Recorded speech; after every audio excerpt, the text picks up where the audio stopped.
Okay, the fifth and last one we're going to talk about in this video clip is the junction between C1 and C2 vertebra. As you know, as most people know, there is no disc between C1 and C2. The rest of the vertebra are all hooked together by a very tough intervertebral disc, IVD. However, C1 vertebra, the atlas, is made to pivot on C2, so it is actually a joint full of mechanoreceptors, and it's very subject it's very freely movable, and it's subject to the posture of the horse.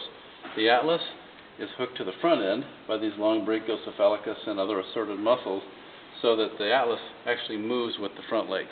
C2 is connected via the disc system to the weight of the trunk and the back end. And we all know when a horse walks, they go like this. The two ends go the opposite. So C1 and C2 have a motion, a very stimulating motion that should occur like this.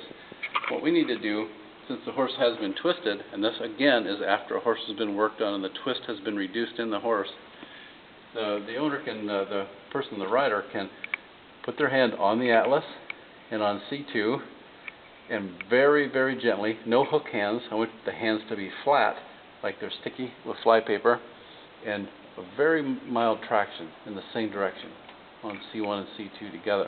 We simply want to get more of the strength, and you see the instant reaction that mare had because she has been worked on, and a lot of release there because we actually caused those mechanoreceptors, those facet surfaces, to touch more fully the synovial joints, and as they touch more, there's a stimulation down the entire body to reduce the amount of twist in the horse. So once again, we're just going to put our hands here, and this is very, very light, 6 ounces of pressure at the most.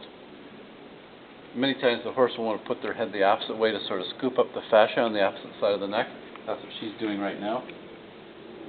There, you saw that motion. She scooped up that fascia and she returned to normal, and she'll have a greater range of motion in her neck now.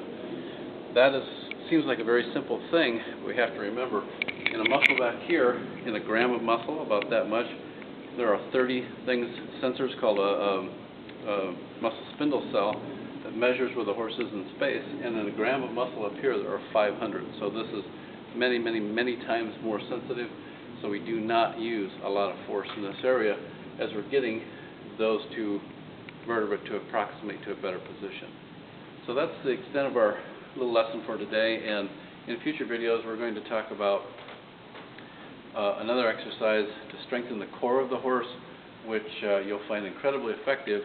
And in our remaining seconds, I want to point out that exercise you're going to be excited about, because it is much, much, much more effective for the true core of the horse than stroking down the buttocks or lifting the belly. What those things do is it stimulates a spasm response in the psoas muscles,